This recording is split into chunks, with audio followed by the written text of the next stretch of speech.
I've had my new iPad Pro and Apple Pencil Pro for just a little over a month now, and I'm still as excited about the new Apple Pencil Pro as I've been when I first tried it out. In this video, I'm going to share my experience with it so far and all the tips and tricks you want to know in order to get the most out of the new functionality. At first glance, the Apple Pencil Pro doesn't look different from their second gen Apple Pencil, except that it says Apple Pencil Pro here. But it has now received support for new and exciting additional features, and I can't wait to show you.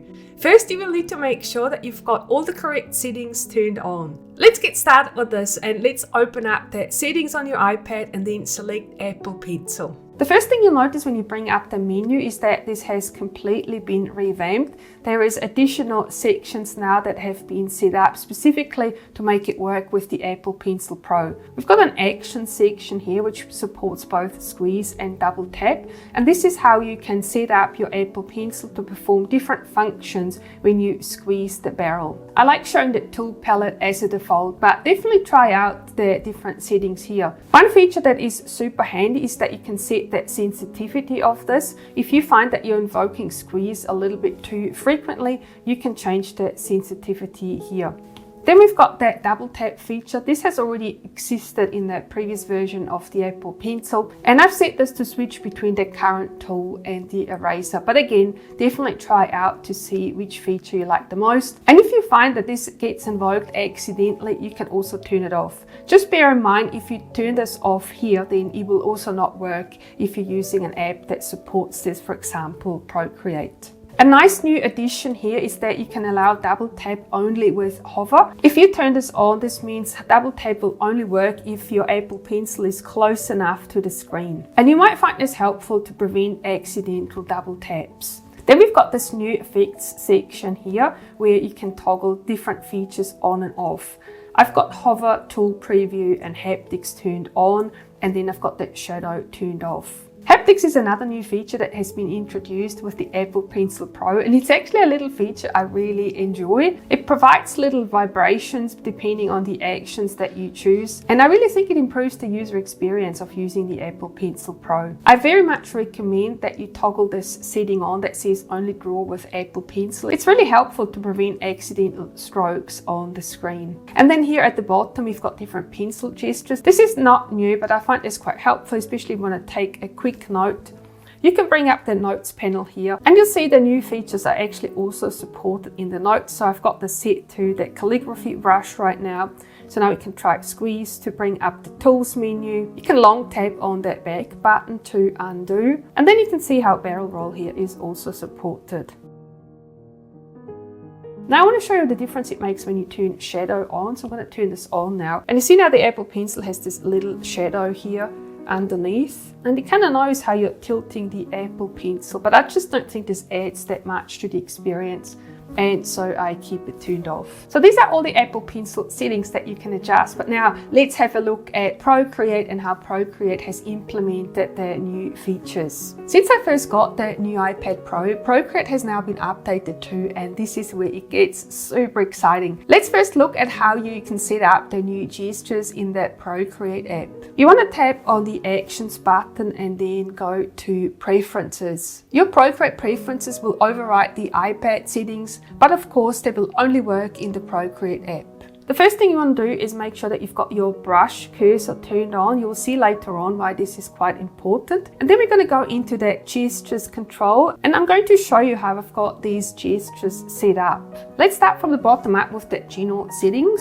Of course you want to have rotate with pinch zoom on, and then there's a new setting here that lets you rotate liquify with the Apple Pencil Pro. I think this is quite a nice feature because it provides a lot more accuracy with the liquify tool. Next up, let's go to hover and make sure that you've got this touch setting turned on. And this lets you change the opacity and the brush size with a gesture, which is super helpful. This feature is also available with the 6th generation iPad Pro, so you don't necessarily need to have an Apple Pencil Pro for this.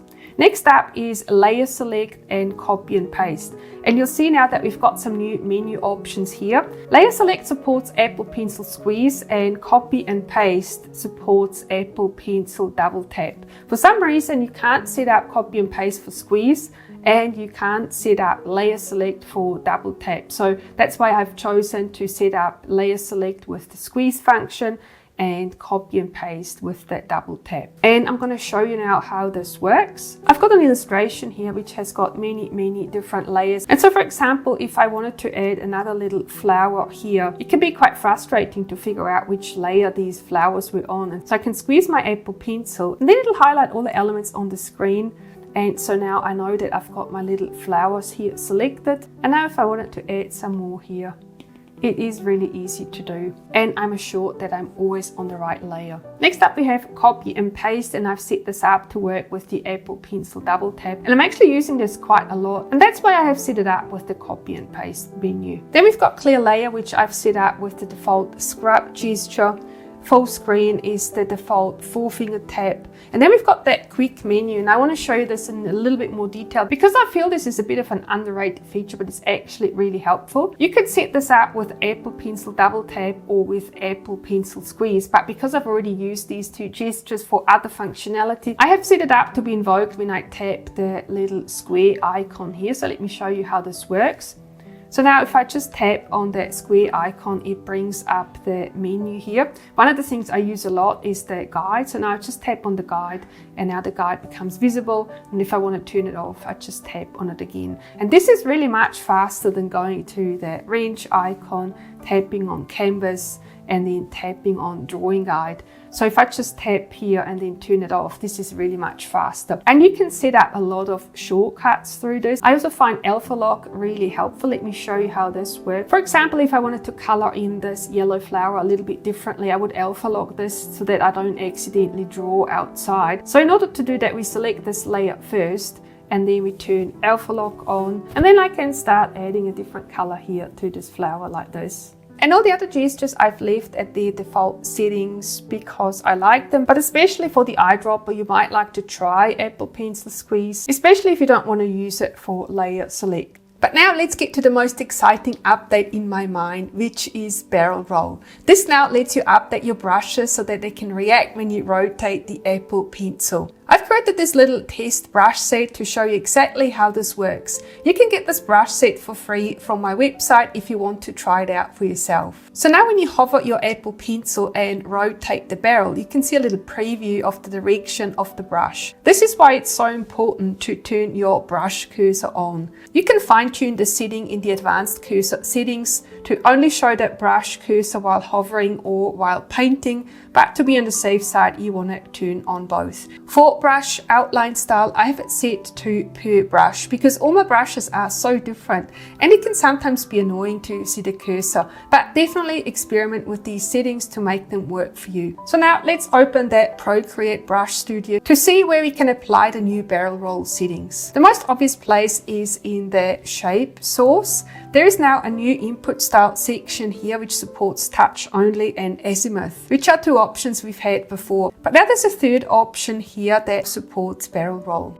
You'll see how the shape source gets rotated according to the rotation of the Apple Pencil. There's also an option here to make barrel roll relative to stroke, which ensures the brush always starts with the same orientation no matter the rotation of the Apple Pencil. You want to have this turned off for stamp brushes like this brush here because it negates the barrel roll setting. Let me show you how this works with a different brush. You can see how the brush doesn't rotate until I start drawing. In most cases, you will want to have the setting turned off for the brush shape barrel roll. But now let's have a look at other settings where this might be more useful. We can also change color with barrel roll, which is super cool, but that starting color can be a bit random and you might like to always start with your original color. So you can choose that relative to stroke setting and then the stroke will always start with your original color. And so now when you rotate your Apple Pencil, you can see that it's always got the orange color selected, and then we can make this rainbow like this, and it actually creates a much nicer rainbow effect as well.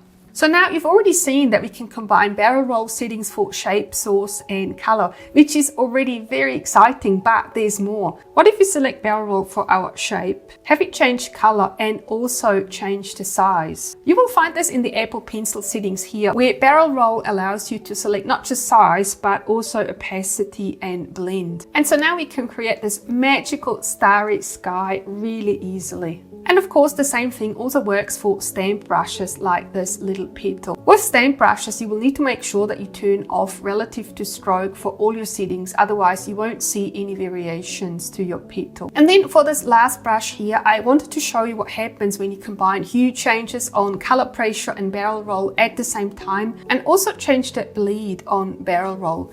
Because this is a streaky brush, you'll see how that bleed changes affect the streakiness of the brush and create this really neat effect. Lastly, I wanted to give you a sneak preview of an upcoming brush set that I'm working on. It's not quite finished yet, but I wanted to show you a few examples of the possibilities the new Apple Pencil Pro with its barrel roll feature allows. For example, you can now paint beautiful flower petals simply by rotating the pencil. This is seriously cool. The shape source aligns with the Apple Pencil, allowing you to create beautiful floral pieces really quickly and easily, and you don't have to be an experienced artist in order to create these types of illustrations.